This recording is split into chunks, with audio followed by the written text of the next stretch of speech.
اعوذ باللہ من الشیطان الرجیم بسم اللہ الرحمن الرحیم الذین استجابوا للہ والرسول،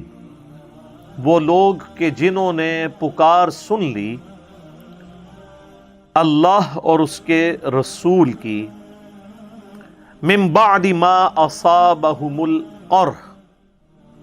بعد اس کے کہ ان کو خود بھی زخم لگ چکے تھے۔ یہ یعنی غزوہ احد کے اندر کئی لوگوں کے قریبی رشتہ دار بھی شہید ہوئے، غم کی کیفیت تھی، واضح فتح شکست میں بدل گئی، حتیٰ کہ خود اللہ کے محبوب صلی اللہ علیہ وآلہ وسلم کے 4 دانت شہید ہوئے، خون کا ایسا فوارہ چھوٹا کہ آپ علیہ السلام کی شہادت کی افواہ بھی پھیل گئی۔ ایسی صورتحال میں خالد بن ولید جو کافروں کی طرف سے آئے تھے، ان کا تو ارادہ تھا کہ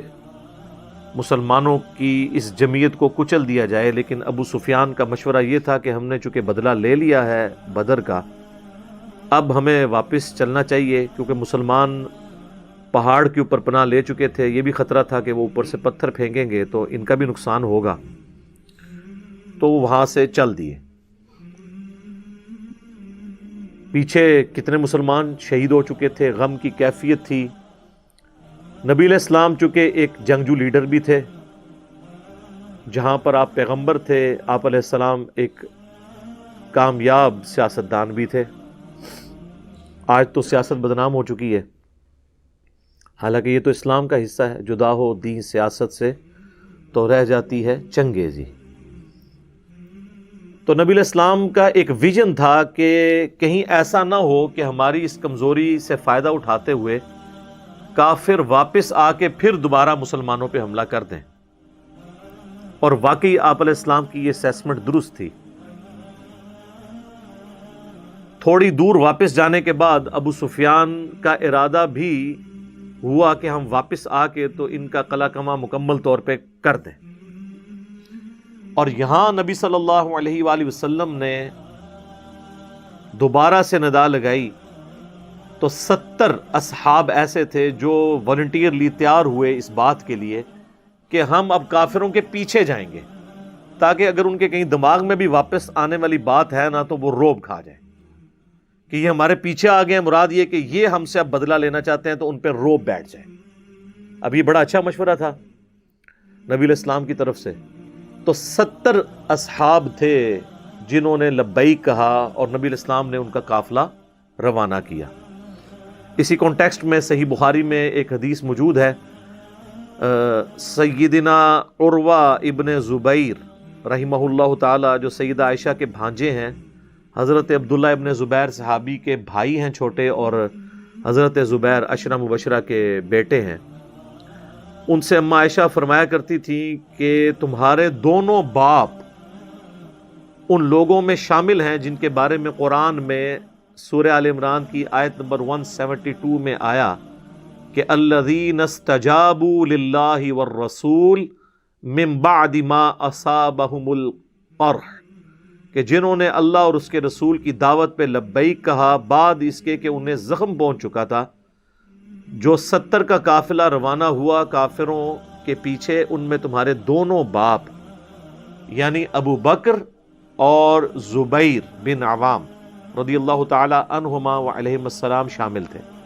دونوں باپ اس لیے کہا کہ حضرت ابو بکر ان کے نانا لگتے تھے، کیونکہ حضرت عائشہ کی جو بڑی بہن تھی اسماء بنت ابی بکر، وہ ان کے بیٹے تھے عروہ بن زبیر، عبداللہ ابن زبیر کے چھوٹے بھائی۔ تو نانا ابو بکر اور ان کے جو والد تھے عروہ ابن زبیر کے، حضرت زبیر،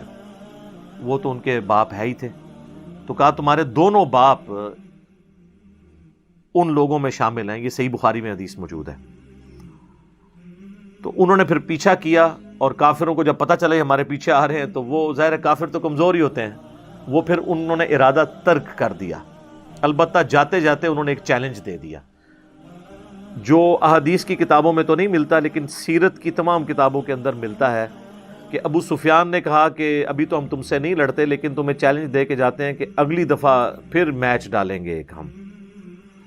کیونکہ 2 ہجری میں غزوہ بدر ہوئی، 3 ہجری کے اندر غزوہ احد، تو 4 ہجری کے اندر انہوں نے پلان کیا کہ ہم تم سے ایک اور جنگ لڑیں گے، پھر دیکھیں گے جو جیتا تو وہ جیتا۔ اور یہ جو اس کا چیلنج ہے، اس کا اشارتاً ذکر اگلی آیات کے اندر آ جائے گا کہ وہ چیلنج بھی نبی علیہ السلام نے قبول کیا، اور 4 ہجری کے اندر آپ علیہ السلام نے صحابہ اکرام کو لیڈ کرتے ہوئے ایک پوری فورس بنا کر وہاں جو مقام طے پایا تھا وہاں پر پہنچے، لیکن کافر ڈر کے مارے نہیں آئے۔ اسے بدر صغرا کہا جاتا ہے، یعنی چھوٹی والی جنگ بدر، وہ ہوئی نہیں تھی، جس طرح غزوہ تبوک نہیں ہوئی اور وہ رومن امپائر جو ہے وہ بھاگ گئی، یہ بھی بدر ہوئی نہیں تھی، لیکن اسے چھوٹی بدر کہا جاتا ہے کہ یہ نبی علیہ السلام نے ان کا چیلنج قبول کیا تھا، اور یہ 4 ہجری میں ہوا۔ اس سے اگلے سال پھر 5 ہجری کے اندر غزوہ خندق ہوئی، کیونکہ کافر پھر مدینہ کا محاصرہ کرنے کے لیے پہنچ گئے، اور وہاں پہ بھی اللہ تعالیٰ نے مسلمانوں کو واضح فتح دی، جس کا ذکر ڈیٹیل کے ساتھ سورۃ الاحزاب میں آئے گا۔ اس سورت کا نام ہی سورۃ الاحزاب ہے۔ الاحزاب کہتے ہیں کئی ایک گروہ، اور وہ ایسی جنگ تھی جس میں کافروں کے تمام گروہ، کرسچنز، جیوز، بت پرست، سب نے مل کے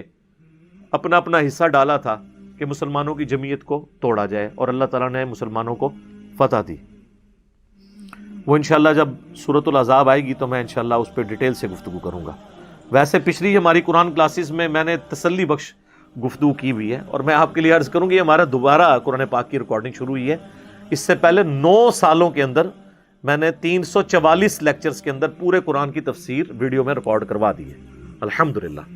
اور اسی طریقے سے تفصیل تھی، اس میں نے نٹی گریٹیز تک کور کی ہیں۔ تو یہاں پر وہ بدر صغرا بھی مسلمانوں کے نام رہی، کیونکہ کافر پھر ڈر کے آئے نہیں، اس کا ذکر بھی آگے آ جائے گا۔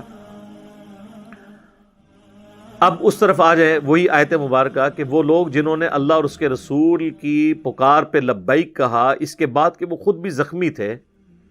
کتنے رشتہ دار شہید ہو چکے تھے، پھر بھی انہوں نے یہ نہیں کہا کہ یا رسول اللہ ابھی تو زخم ہرے ہیں، آپ ہمیں ایک اور مہم پہ بھیج رہے ہیں، تھوڑا ساتھ لے لینے دو۔ نہ یہ نہیں تھا وہاں پہ، وہاں ہاں ہی ہاں تھی، جی اور جی تھا،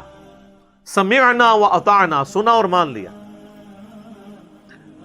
للذین احسنوا منہم، ان کے لیے جنہوں نے نیکی کی، واتقوا اجر عظیم،